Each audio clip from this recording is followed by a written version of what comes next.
This first case article's on the go feature is titled, What Happens When No One Is Watching? Written by Melanie Perry, BSN, RN, CNOR. This article first appeared on The Circulating Life. I've struggled to write this post, mostly because I know just how hard it is to work in the operating room, and I know how burdensome it can be to have to implement a new policy or checklist every other week. Oftentimes, our policies and procedures read like the person who wrote them has never worked outside of an office, much less actually worked in an OR. When you're trying to balance all of the paperwork, checklists, charting, setting up, cleaning up, and you're constantly being pushed for faster turnover times, adding another policy or checklist to the mix seems absurd. We're busy. We're constantly being reminded of our performance metrics, on-time starts, delays, turnover times, etc.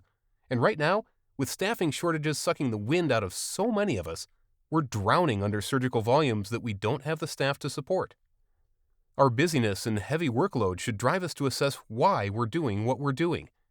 Is something redundant? Can we remove it from the list? Is there a way to improve?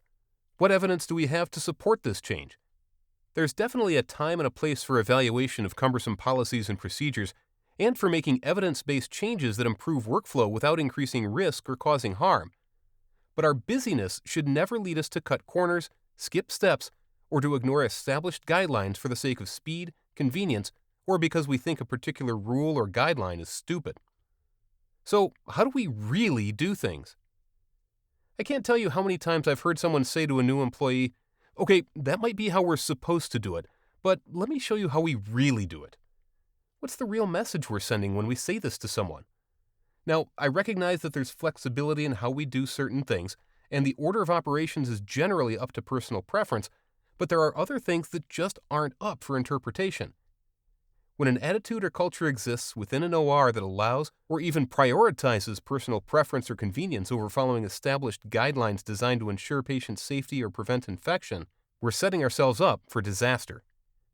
This is most evident when an auditor, joint commission, or other accrediting agency shows up. The director you haven't seen in a month is suddenly all over the OR. All of the meds are labeled, instruments are kept clean during the case, the timeout is flawless, and everyone participates, counts are done correctly. You get my point. We're being watched, and everyone's stressed and on edge to make sure that everything is done correctly. No one likes being watched. It's stressful to say the least, especially when Joint Commission shows up and everyone from the OR director up to the CNO is hanging around, also watching, stressing us out even more, making sure that we don't mess up. There's nothing quite like the feeling of knowing you're being critically assessed and your performance could get your whole department in trouble. They say they're observing, but they have a clipboard and they're taking notes.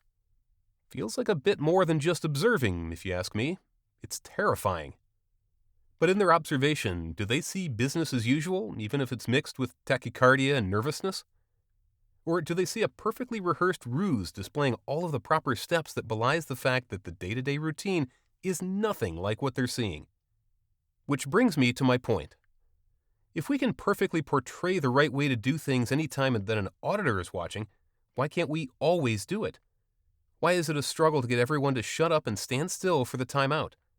Why do some nurses and techs refuse to count laps or sponges individually, instead just calling out a 5 or a 10 while holding the whole stack? Why is it so hard to label medications or to use sterile water to clean instruments on the back table?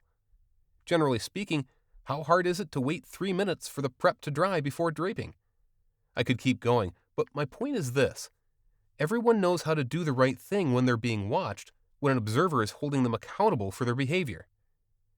We have to set a cultural standard for our operating rooms that demands adherence to established guidelines.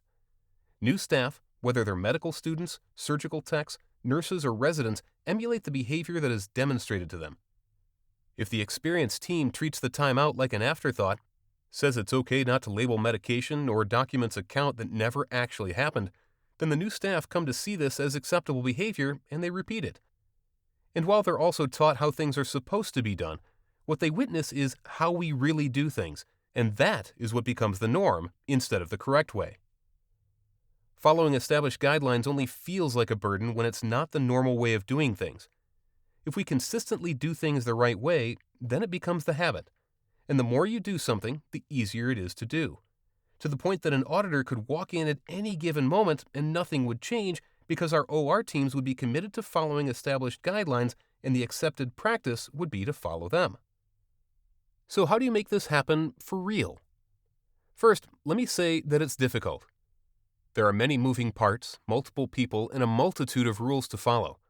The hierarchical nature of our department doesn't help either. Those at the top often act like they're above the rules. Yes, I'm calling surgeons out here. Not all of them, by any means. I've worked with some wonderful surgeons throughout my career, but we've all worked with those who act like they're above the rules, and no one will stand up to them and require them to follow established guidelines. Usually it's out of fear that they'll take their business elsewhere and profits will be lost, let's be honest. But let me be very clear, surgeons aren't the only problem. Anyone, surgeon, resident, student, nurse, or scrub tech who thinks that rules don't apply to them or feels like they don't have to follow a rule if they think it's stupid, is part of the problem. In the time that I spent in management, I did a lot of things wrong. By observing other leaders, good and bad, and with reflection and more experience, I've realized where my priorities should have been and how my leadership could have improved my own department in this area. Here are a few of my observations. OR leaders. Be present. I can't stress this enough. Don't get so bogged down in meetings and locked behind your office door that your employees don't even know what you look like. Show up more than just the week that Joint Commission is in the building, too.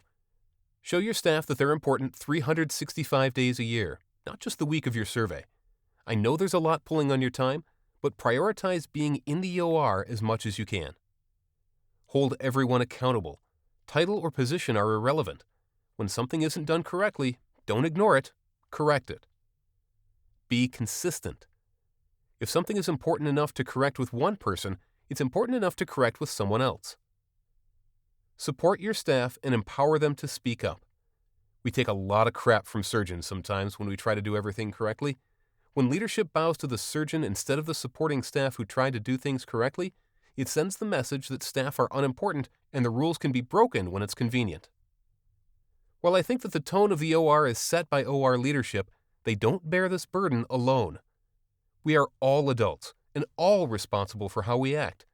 When we know the right thing to do and then choose to ignore it or choose to take an easier route, we're risking our patients' safety and we're risking our own licenses and careers.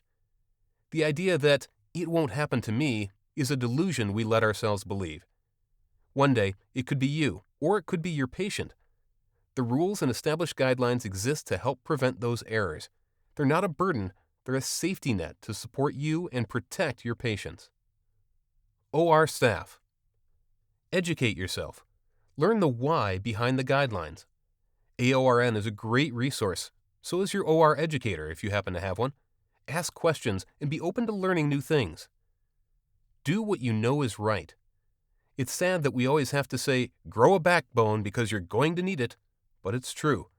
The surgeon who won't stop sewing when there's an incorrect count, the RNFA who refuses to wait for the prep to dry before draping, or the staff who won't stop setting up during the timeout, they have to be called out, and it's not fun to have to be the person to do it.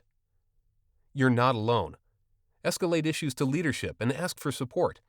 Get the help that you need so you're not the only one demanding compliance. If you don't find support from your OR leadership, maybe it's time to go somewhere else.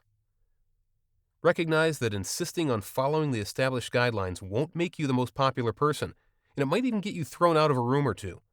Your patient's safety and your license are more important than public opinion. Actions speak louder than words. Michelle Malkin said, "What you permit, you promote.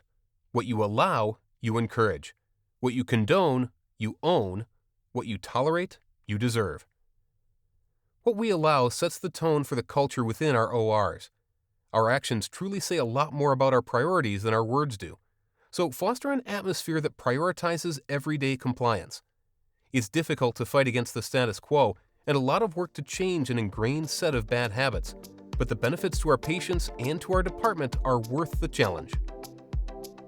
As always, thanks for listening to this episode of First Case Articles on the Go.